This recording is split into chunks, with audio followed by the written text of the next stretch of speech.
Sebelumnya, Assalamualaikum warahmatullahi wabarakatuh. Perkenalkan, nama saya Fikri Naldi Ananta, asal prodi dari manajemen kelas A.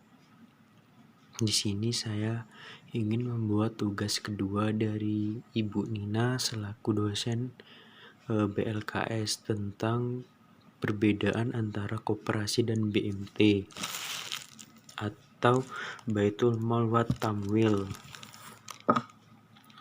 Baitul Tamwil yaitu rumah pengembangan harta, melakukan kegiatan pengembangan usaha-usaha produktif dan investasi dalam meningkatkan kualitas ekonomi, pengembangan dana profit atau bisnis.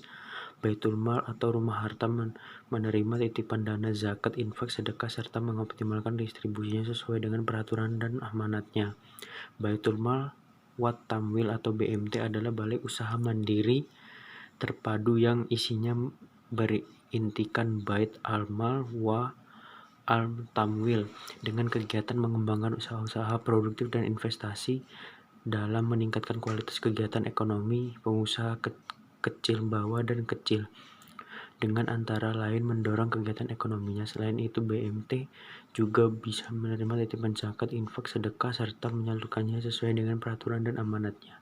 Sedangkan koperasi syariah adalah usaha yang didirikan secara bersama-sama oleh dua orang atau lebih, masing-masing memberikan kontribusi dana dengan porsi yang sama besar dan berpartisipasi dalam kerja dengan bobot yang sama pula dan berdasarkan konsep gotong royong dan tidak dimonopoli oleh salah seorang pemilik modal. Perbedaan antara BMT dan koperasi syariah adalah dalam operasionalnya. BMT dan koperasi syariah sebenarnya tidak terlalu banyak perbedaannya. Sebagai lembaga keuangan, keduanya mempunyai fungsi yang sama dalam penghimpunan dan penyaluran dana. Istilah-istilah yang digunakan juga tidak ada bedanya dalam proses penghimpunan dana. Keduanya menggunakan istilah simpanan atau tabungan. Begitu pula dalam penyaluran dananya, keduanya menggunakan istilah pembiayaan. Sedang syarat pendirian kedua lembaga tersebut mengharuskan minimal 20 orang. Dalam hal ini, koperasi syariah harus dapat membedakan secara tegas antara fungsi ma'al dan fungsi tamwil. Permasalahan yang terjadi di BMT saat ini terletak pada legalitas hukumnya. Realita yang terjadi selama ini, legalitas eksistensi BMT belum mempunyai payung hukum yang jelas. Rancangan Undang-Undang LKMS yang selama ini dapat diharapkan untuk menjadi payung hukum BMT belum juga ada kejelasannya. Jika RUU LKMS sudah disahkan, maka keberadaan BMT dapat dicantolkan di UU LKMS. Melihat kondisi yang seperti ini, agar BMT tidak dianggap sebagai lembaga keuangan yang ilegal atau gelap, akhirnya beberapa BMT beroperasi dengan berbadan hukum koperasi, yaitu dengan cara mendaftarkan operasionalnya ke kantor dinas koperasi dan UKM di tingkat kabupaten atau kota media.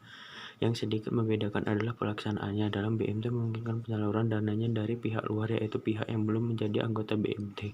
Sedangkan operasional koperasi, penyaluran dananya hanya diperuntukkan pada pihak yang telah terdaftar menjadi anggota. Adanya koperasi syariah yang telah menjadi salah satu program Kementerian Negara Koperasi dari UKM merupakan solusi bagi pemecahan kebutuhan legalitas BMT. Demikian tugas 2 dari Ibu Nina sebagai dosen BLKS yang materinya tentang koperasi dan BMT. Maaf jika saya ada salah kata. Saya akhiri. Wassalamualaikum warahmatullahi wabarakatuh. I want to chop your kobi ule,